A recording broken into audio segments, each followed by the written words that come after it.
ഈ തെണ്ടി ഒറ്റൊരുത്തൻ കാരണം ഇവനാ പറഞ്ഞത് അവിടെ ചെന്ന് യഥാർത്ഥ പേരും സ്ഥലവും പറയേണ്ടത്. അതുകൊണ്ടെന്താ അവന്മാരുന്ന് ഇഷ്ടം പോലെ ഇടി എനിക്ക് മേടിച്ച് കിട്ടിയല്ലോ. എടാ ബെൻസെ പോയി അവരെ മുമ്പിൽ ഞെളിഞ്ഞിറങ്ങാൻ ഞാൻ പറഞ്ഞു നിന്നോട്. ഞാൻ ചാണകപ്പൊടി പൊതിഞ്ഞോണ്ട് അതൊന്നും സാരമില്ല അമ്മേ. അന്ന് അയച്ചതിൻ്റെ ബാലൻസ് ഉണ്ട്. പൈസ വേണ്ടപ്പോൾ ഞാൻ പറയാം. ഇവിടെ ഇപ്പോൾ ഞാനും മുരളീന്ന് പേരുള്ളൊരു ഫ്രണ്ട്. ബാക്കി എല്ലാവരും വീട്ടിൽ പോയി.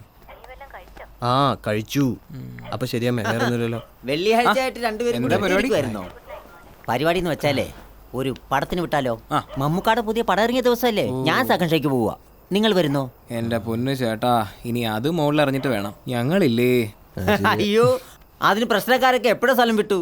ആ ക്ലീറ്റസും ടീമും ഒക്കെ വാഗമണ്ണ് ടൂർ പോയി. പിന്നെ ഇവിടെ ഇപ്പൊ ആകെ ഉള്ളത് മസ്താനും ഗ്യാങ്ങുവാ. പിള്ളേരൊക്കെ പോയപ്പോ ഹോസ്റ്റലൊന്നും ഉറങ്ങിയല്ലേ? ആ ഉള്ളതാച്ചു. ആരൊക്കെയാ ഇരിക്കുന്നത്? ബാക്കിയുള്ളവന്മാരൊക്കെ പോയപ്പോ രണ്ടുപേരും തനിച്ചായോ? വല്ലതും കഴിച്ചോടാ? എന്നാ പിന്നെ ഗുഡ് നൈറ്റ്. Good night. ഇവന്മാരിങ്ങനെ ഒറ്റയ്ക്ക് ഇരിക്കുന്ന കണ്ട ആ പാഷാണങ്ങളൊക്കെ മുകളിലുള്ളതാ. ഒന്നുമില്ല ചു, അവന്മാര് വല്ല തമാശ. അതെ അതെ, ഈ ജെയിംസ് അച്ഛനെ എല്ലാത്തിനും ലാളിച്ച് വഷളാക്കുന്നത്. അതുകൊണ്ടെന്താ ഒരൊറ്റ ഒരുത്തനെ എന്നെ കണ്ടുകൂടാ.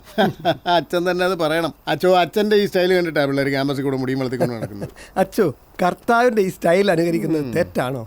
പിടിക്കുമ്പോ അവന്മാർ ഇതൊക്കെ തന്നെ പറയുന്നത്. നിങ്ങൾ രണ്ടാളും മസ്താഞ്ചി വിളിക്കണ്ട്. കേറുവാ.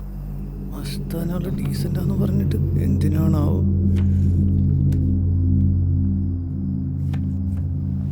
നിങ്ങൾ രണ്ടുപേരും മാത്രമേ ഉള്ളൂ താഴെ. നിങ്ങളെന്താ പോകാത്തെ? എന്റെ വീട് ദൂരെയാ. പിന്നെ ഇവന് പോകാൻ ഇവിടെ ആരുമില്ല. എല്ലാ ആഴ്ചയും ഇവിടെ ഉണ്ടാവോ? ഞാനിനി ഓണത്തിനേ പോകുന്നുള്ളൂ. ഞാൻ ഓണത്തിന് ഇവിടെ ഉണ്ടാവും. അതെന്താ? എനിക്ക് അമ്മ മാത്രമേ ഉള്ളൂ. അമ്മ കുവൈറ്റിൽ നഴ്സാ.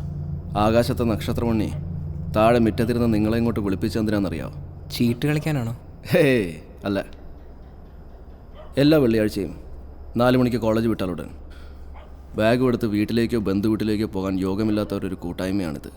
ഇതിൽ ചിലർക്ക് പോയി കാണാനാരുമില്ല, ചിലർക്ക് ഉണ്ടായിട്ടും പോകണമെന്നുമില്ല. അതിലേക്ക് നിങ്ങൾ ചേർക്കാനാണ്. ആരുമില്ലാത്തവർ ഭാഗ്യവാന്മാർ. എന്തെന്നാൽ ബെത്ലഹേം ഹോസ്റ്റലിലെ മസ്താൻ്റെ റൂം അവർക്കുള്ളതാവുന്നു. പക്ഷെ ചേരുന്നതിനും ഒറ്റ കണ്ടീഷൻ. നമ്മുടെ ഈ സംഘത്തിന് ചില രഹസ്യ സ്വഭാവങ്ങളൊക്കെ ഉണ്ട്. ഇതിൻ്റെ പ്രവർത്തനം രാത്രിയിൽ മാത്രമായിരിക്കും. ഓപ്പറേഷൻ ബ്ലാക്ക് ബേർഡ് എന്ന് ചിട്ടിക്കാരൻ മത്തായുടെ നെഞ്ചത്തേക്കാക്കാം. ഇന്നിനി കളി മതിയാക്കാം. റെഡി ആയിക്കോ.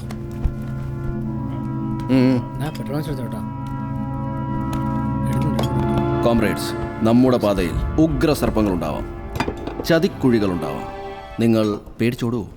ഒരിക്കലുമില്ല. പക്ഷേ ഒരു സംശയം. അച്ഛാ, പേടിക്കണ്ട, ചോദിച്ചോളൂ. ഈ ഓപ്പറേഷൻ ബ്ലാക്ക് ബേർഡ് എന്ന് പറഞ്ഞത് അങ്ങോട്ട് മനസ്സിലായില്ല.